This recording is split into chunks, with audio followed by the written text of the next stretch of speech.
स्वागत है आपका इंडिया रिपोर्ट में और मैं हूं आपके साथ रचना सिंह।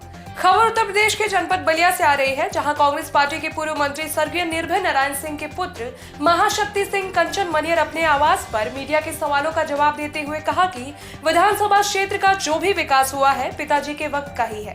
उसके बाद किसी ने कोई विकास कार्य नहीं किया। वर्तमान सरकार पर हल्ला बोलते हुए उन्होंने कहा कि ये जुमलेबाज की सरकार है, झूठों की सरकार है, किसान बेहाल है, किसान अपनी उपज धान के औने पौने दाम में बेचने पर मजबूर है। साथ ही महाशक्ति सिंह ने कहा कि प्रियंका की मेहनत से आज कांग्रेस उत्तर प्रदेश में आगे बढ़ रही है। अपने आने वाले समय में देश और प्रदेश में कांग्रेस की ही सरकार होगी और कांग्रेस से ही जनता का भला होगा। देखिए उत्तर प्रदेश के बलिया से हमारे संवाददाता मोहम्मद सरफराज की रिपोर्ट। सर, सबसे पहले मैं आपका परिचय जानना चाहता हूँ। मैं महाशक्ति कुमार सिंह उर्फ कंचन जी, पुत्र भूतपूर्व मंत्री स्वर्गीय निर्भय नारायण सिंह का सुपुत्र हूँ। सर, आप कांग्रेस से काफ़ी लगाव रहा है। आपके पिताजी मंत्री रहे हैं, भाई उच्च पदों पर एमएलसी रहे हैं और आज आप इस विरासत को संभाल रहे हैं। आज कांग्रेस पार्टी जिस हालात से गुजर रही है, इस पार्टी को मजबूत कैसे किया जाएगा, इस पे कुछ कहेंगे? ये देखिए, ऐसा है कि जो हमारी बात कहे हैं, अब पिताजी को नहीं, हमारे बाबा भी 3 बार कांग्रेस से ही वो रहे हैं, विधायक रहे हैं, डिस्ट्रिक्ट बोर्ड के चेयरमैन रहे हैं। भाई पिताजी और भाई साहब थे ही। एक तरह से समझिए कि हम लोगों का डीएनए ही कांग्रेस का है, कल्चर ही कांग्रेस का है और जो कांग्रेस ने सब कुछ किया। देखिए, लेकिन आज आपके मीडिया के द्वारा झूठ प्रचार प्रसार करने के बावजूद जो झूठ पे सत्ता हथियार लिए लोग, उनके वजह से इस समय कांग्रेस कमज़ोर है। कुछ हमारा नेतृत्व का भी दोष रहा है कि वो लोग ज़मीन से नहीं जुड़ पाए। नेतृत्व, हाँ, ज़मीन से नहीं जुड़ पाए। जो दिल्ली और वहाँ से बैठ के, दिल्ली और लखनऊ से बैठ के टिकट वगैरह का बंटवारा कर दे रहे थे और ज़मीन वाले अपने को निगलेक्ट कर रहे थे, तो उनको कहीं अपना देखना पड़ा और साथ में कोई ऐसा नेता नहीं था जो कि यहाँ पे संभाल पाए, जिसकी वजह से। लेकिन हम प्रियंका जी आई हैं और काफ़ी मेहनत की है, काफ़ी लोग जुड़े हुए हैं कांग्रेस का, अभी भी अच्छा खासा जनाधार है, पुराने लोग।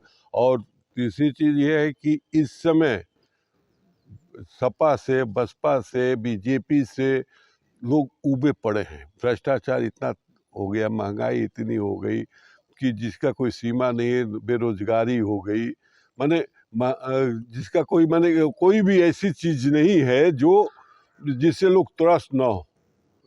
हमारा इकोनॉमिक, देश का अर्थव्यवस्था नाश हो गया, सब कुछ हो गया। तो डीजल पेट्रोल का तो सब लोग देख ही रहे हैं, या गैस का देख रहे हैं। लोग कोई एक नई राह, कोई एक नई पार्टी चाह रहे हैं, तो सब लोग लगाए हुए हैं। मान लीजिए कि और जगह सब, तो मान लीजिए 5 जगह चुनाव हो रहा है, आ रही है, माने निकले जीतेंगी। यूपी में ये जातवाद वगैरह या भ्रम मंदिर मस्जिद हिंदू मुस्लिम करने के बाद क्या नाम है पिछड़ी है, उसको हम लोग ऑर्गेनाइज कर रहे हैं, उसको देख रहे हैं। प्रियंका जी के नेतृत्व में हम लोग चल रहे हैं और स्वयं ही वो बहुत ज़्यादा मेहनत कर रही हैं कि हम लोगों को 24 तक अपना इसका रिजल्ट आएगा।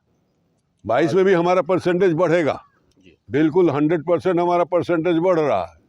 तो प्रयास हो रहा है, लेकिन जितने ये झूठ और जो मैंने बोलने वाले हैं, चैनल को अपने उसमें लिए पड़े हैं, अपने दबाव से या प्रलोभन से जो रखे हुए हैं, जो झूठ प्रचार प्रसार है। और एक तो ये व्हाट्सएप वगैरह के माध्यम से इतना झूठ प्रचार हो रहा है कि जिसका कोई आईटी सेल के माध्यम से इतना हो रहा है कि लोग उसमें भ्रमित है। लेकिन ऐसी कोई बात नहीं है, हमारा परसेंटेज बढ़ेगा, हमारी सीट बढ़ेगी, सब कुछ हम लोग, और 24 तक हम लोग बिल्कुल यूपी में भी अपना मजबूत। हाँ सर, एक चीज़ है, चुनाव होने जा रहा है जी, और बलिया विधानसभा, बलिया में जो है 7 विधानसभा, हाँ 7 विधानसभा सीट में आप कितने आपकी पार्टी पाएगी?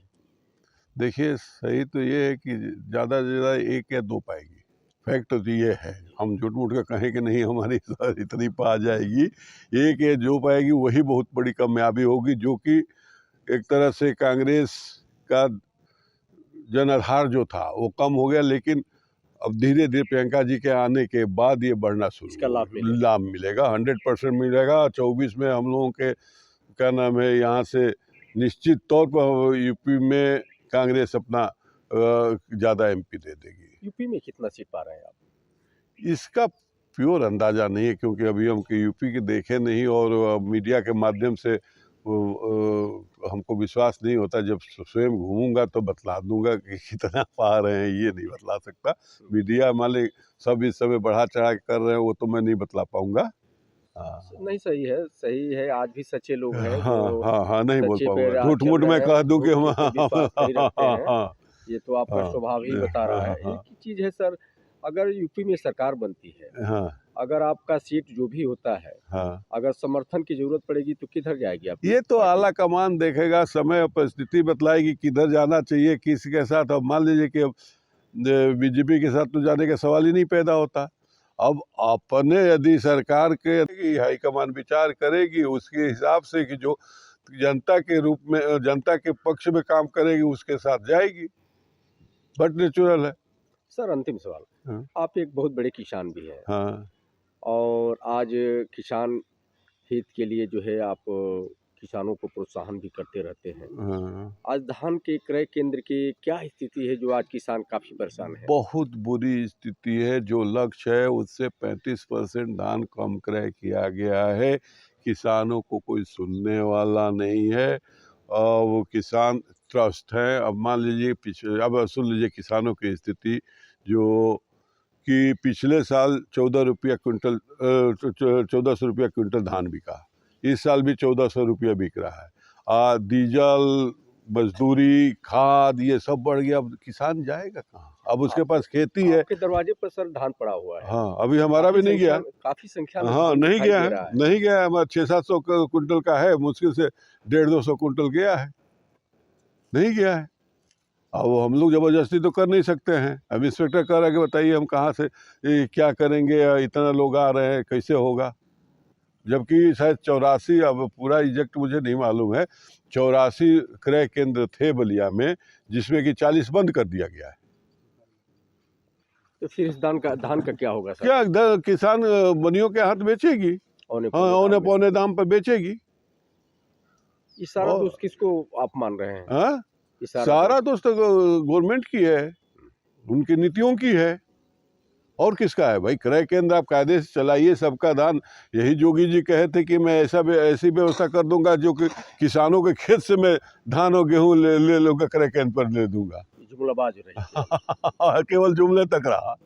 आज भी हमारे पूरे देश में 3% ही MSP पे धान या गेहूं की खरीद होती है, या किसानों की फसल की खरीद होती है। आज भी किसानों की यही मांग है कि भाई आप MSP दे दीजिए, काम खत्म कीजिए।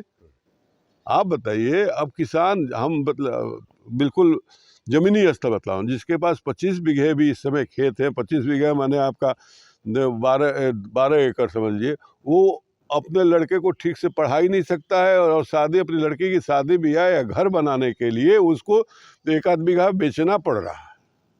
क्या करेगा? ये स्थिति है। बद से बदतर, माने आप देख नहीं रहे कि किसान कितनी ज़्यादा सुसाइड कर रहे हैं। हाँ, नजर में है, इसमें बतलाना क्या है? माने आप लोग तो सब कुछ देख ही रहे हैं। मैक्सिमम किसान लोग खेती छोड़ के जा रहे हैं भाई, जब मिलेगा नहीं। मजदूरी कर रहे हैं, जिसके पास 10 बीघा खेत भी है वो मजदूरी करने के लिए तैयार है। और मान लीजिए हम लोग का एरिया तो ऐसा है कि घाघरा किसके पास है, इसमें बाढ़ भी आता है। एक फसल पे या वो भी फसल ना लिया जाए तो वो क्या होगा? और कोई जरिया नहीं है ना। यहाँ पे पशु रख दें, मान लीजिए पशु भी रख दें तो दूध या डेयरी की व्यवस्था हो, वो भी नहीं है कि किसान कम से कम दूध बेच के अपना जीवन यापन कर सके। तो कोई साइड बिजनेस किसान के पास सही नहीं है। जबरदस्ती वो खाली हवाबाजी है कि किसानों को ये होगा, वो होगा, ऐसे होगा, वैसा होगा। किसानों की जो भी बात कर रहे हैं हित में हवा हवाई है। हवा हवाई है कि नहीं? क्या किसानों के लिए क्या किया, हमको ये तो बता दें, किसानों के लिए मैंने क्या किया। अब देखिए, जो हम लोग बीज निगम से जो लोग क्या नाम है बीज लेते थे गेहूं के, तो पिछले साल सेंट्रल गवर्नमेंट ने दे दी उसका subsidy. State government central government दोनों देती है, स्टेट गवर्नमेंट ने नहीं दी। वही लटक गया किसान का पैसा। हाँ, लटक क्या गया, मैंने वो मिला नहीं, उस किसान को पूरा पैसा देना, वो सब्सिडी का उसको लाभ ही नहीं मिला। किसान काफी मरमाहत में है। और हाँ, उसके बाद सारा ऐलान हो गया कि 8 लाख के क्या नाम है उसमें 40% 50% छूट मिलेगा। वो कहीं उसका वही नहीं खुल रहा है, ऐप ही नहीं खुल रहा है, सब बंद पड़ा हुआ है। हाँ, कि 8 लाख होगा तो 40% के, 8 लाख का परचेजिंग होगा तो 40% होगा, 20 लाख का परचेजिंग होगा तो उसमें 70% का। फिलहाल इस वीडियो में मेरे साथ बस इतना ही। चैनल की लेटेस्ट अपडेट के लिए जुड़े रहिए हमारे साथ और देखते रहिए इंडिया रिपोर्ट।